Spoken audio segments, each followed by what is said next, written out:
Hola, mi nombre es Ricardo Alfredo Montes Soto y voy a hablarles hoy de La muerte y la brújula, escrito por Jorge Luis Borges. Primero voy a contarles un poco del autor. Jorge Luis Borges nació en Buenos Aires en el año de 1899 y murió en Ginebra, Suiza en el año de 1986. Él es considerado una de las grandes figuras en la literatura de la lengua española en el siglo XX. El trama empieza de esta manera. Eric Lönnrot es un detective conocido por investigar casos raros, y el 3 de diciembre es llamado por un asesinato. Al llegar a investigar, no se conforma con la explicación que le da su colega, sino que busca una explicación más complicada. Y con eventos que pasan posteriormente en la trama, forma una teoría que lo guiarán a un final inesperado. El cuento empieza in extrema res. Esto significa que empieza por el final, pero lo hace sin revelar nada que pueda arruinarte el final o afectar de alguna forma el desarrollo de la historia. De hecho, ayuda, porque causa tensión, y el lector desea saber con ansias cómo se va a desarrollar la historia. Posteriormente, el tiempo es cronológico y lineal, sin saltos en el tiempo. Cada uno de los asesinatos supone una forma de visión temática que sigue la fórmula introducción, metodología, nudo y desenlace. El narrador omnisciente utiliza el tiempo pretérito como en muchos de los cuentos de Borges, como el jardín de los senderos que se bifurcan y la forma de la espada. Sin embargo, existe una analepsis casi al final de la obra. Pero si quieres saber cuándo, deben leer el libro. El espacio de la obra varía dependiendo de dónde lo guía su investigación a Lönnrot. Y no quiero decir más información para no arruinarle su lectura, pero les daré un reto.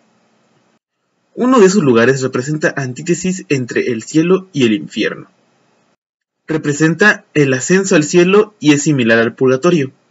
Borges utiliza estos espacios para enfatizar el contraste religioso de paraíso-infierno. Al tener una temática policíaca, existen referencias específicas al tiempo en que suceden los asesinatos, hecho que es fundamental ya que se relaciona con la religión judía. Uno de los temas del cuento. Te invito a saber por qué mientras lees la obra. El lenguaje que utiliza Borges es muy elegante, ya que utiliza extranjerismos y libros de otras culturas y países.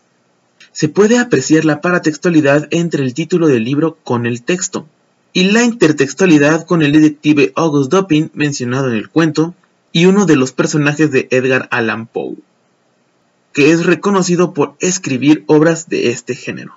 Los temas que se desarrollan en el cuento son la muerte, el asesinato, la venganza, el crimen y lo divino, los cuales se desarrollan en tonos variados como misterioso, el más predominante en la obra, que era de esperarse por ser un cuento policíaco, tono enojado, de felicidad, y otros más que se relacionan con las emociones mostradas por los personajes del cuento.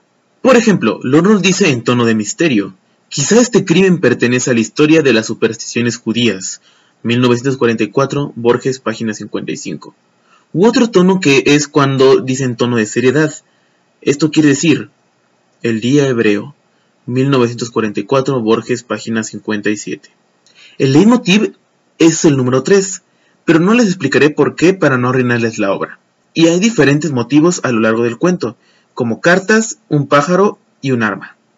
En mi opinión, deberían leer esta obra porque la tensión que genera el cuento, que en mi opinión es lo más interesante con el final, te deja absorto en su lectura.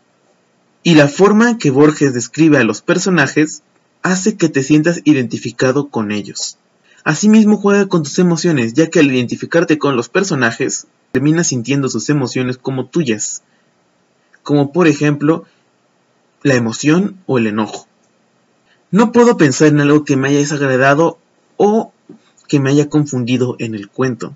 Este cuento me hizo reflexionar sobre lo que hacemos en nuestra vida diaria, y si en realidad no nos estamos complicando la vida al realizar nuestras actividades de una forma más complicada de lo que debería ser. Además de que nunca debemos dar nada por hecho y que debemos esforzarnos para lograr nuestras metas. Es un libro que además de mantenerte entretenido por un rato, te deja una valiosa lección de vida. Por todo lo que he mencionado, les recomiendo mucho este cuento. Muchas gracias por su atención.